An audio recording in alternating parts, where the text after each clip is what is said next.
Hello, good morning. This is Paris, France. है त हामीले यही होटलमा हाम्रो नाइट स्पेन्ड गर्यौँ. अब we are almost getting ready to move for the final day.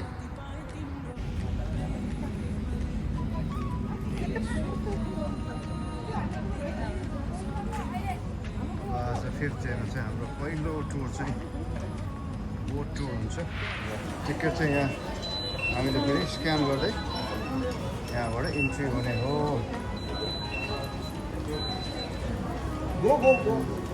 Scan and push the bar. चलो वो Thank you. Right, you're going to get on board.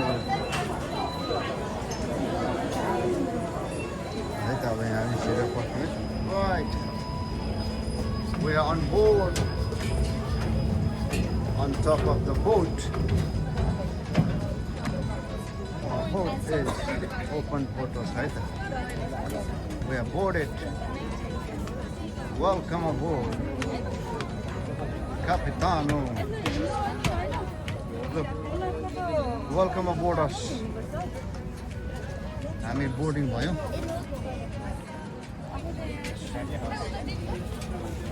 कसरी प्रोनाउन्सिएसन गर्ने भने सोधेको त खै पोटोमक्स भन्यो उसले त.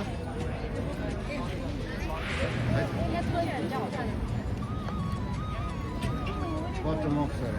오디오 설명을 들으시면서 파리의 중요 자산이 되고 있는 유적들을 감상해 보시기 바랍니다.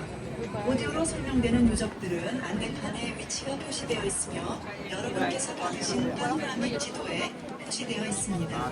여러분의 상상 산책은 통과하는 다리로 이정이 표시되는데 그 첫 번째 순서가 앵발리드 다리입니다.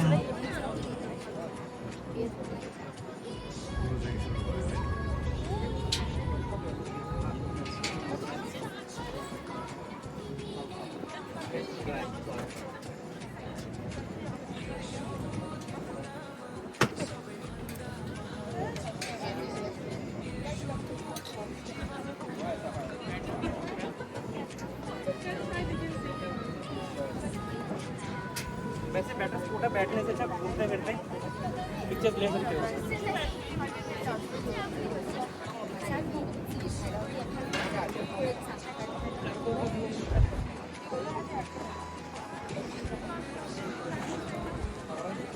ल भाइ क्रुज स्टार्ट भयो है त.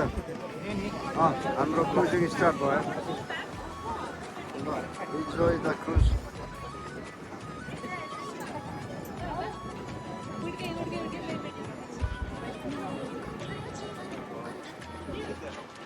हात वर्ष पानी जस्ता काम गऱ्यो हो वाइट क्रुज. त्यो समय यस्तो साधनहरू थिएन, यस्तो मौकाहरू भएन अनि आइडिया पनि भएन. अनि अहिले भनेको मोडर्न युग,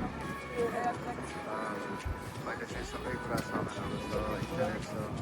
त्यसले गर्दाखेरि हामीले अहिलेको टेक्नोलोजीलाई फलो गर्नु पनि पर्छ. 2000 लगभग 1997 98देखि लिएर 2006सम्म क्रुजमा काम गरेँ. वर्ल्ड वाइड क्रुजिङ्स जतिखेर मैले यसरी भिडियोहरू पिक्चरहरू लिन सम्भव थिएन. त्यो भएको भिडियोहरू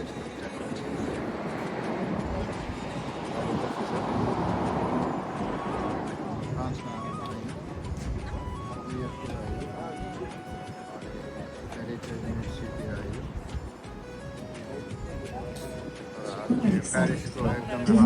Archade Modern Style, une structure métallique habillée de sculptures 1900 de pierre et de bronze.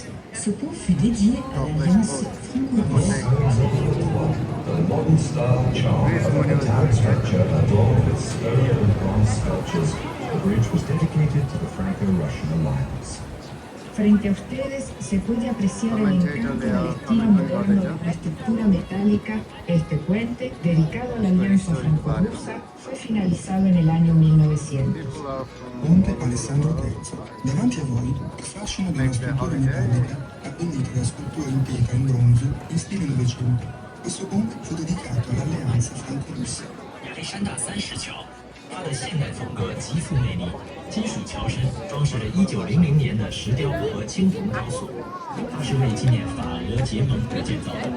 보시는 다리는 알렉산드르 3세 다리인데 유명한 청동 조형으로 장식된 전통적으로 모던 스타일의 매력을 보여주고 있습니다. Mexicanos agarré marque le début du quartier colonial qui est aujourd'hui une partie essentielle de la capitale. To start with, you can see the Esplanade de Valladolid. This esplanade marks the यहाँ और तो beginning shoot of the दिखा दो road. A este lugar fue mencionada la Esplanada Nacional de momento era una zona dedicada a la antigüedad. Surtout une manifestation des écoles étrangères, notamment sous le nom de terrasses. You can see the French Ministry of Foreign Affairs, better known as the Quai d'Orsay. Este lugar se encuentra el Ministerio de Relaciones Exteriores de Francia, más conocido con el nombre de Quai d'Orsay. El lugar situado en el Ministerio del Este, es conocido como un lugar de terraza.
येशू तिम्रो नाम सबैभन्दा Son parvis du paradis, de 8 km, s'évoque le titre national.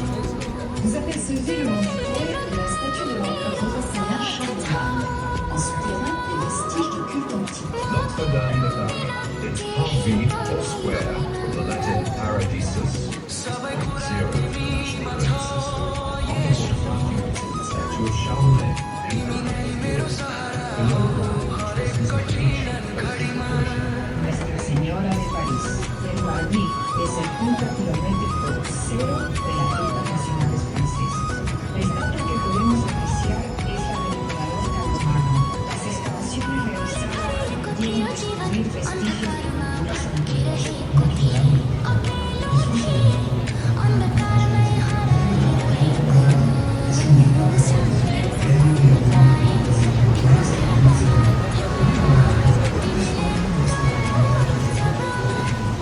símbolo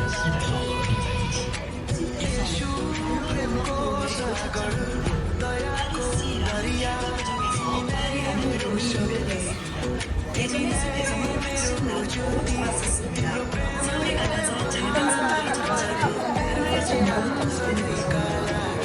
Accident, allée du Louvre. Constitué au départ par des villages successifs, le musée du Louvre a effectué de nombreux achats. Il a bénéficié d'importantes donations. दुईवटा पक्षमा दिने हो कि दिदीबहिनीले कस्तो हुँदैछ प्यारिसको गाडो भएर यता माथि आएको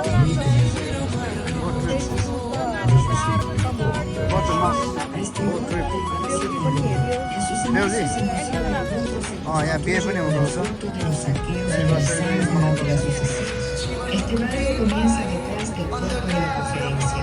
Fue y es testigo de un sinnúmero de manifestaciones. बलिदानले नयाँ जीवन पाए मेरो जीवनमा तिम्रो प्रेम ज्योति भरि 左线是埃菲尔铁塔，铁塔是本世纪初古斯塔夫·埃菲尔为世界索冉翠而设计，金属结构的塔身有3层。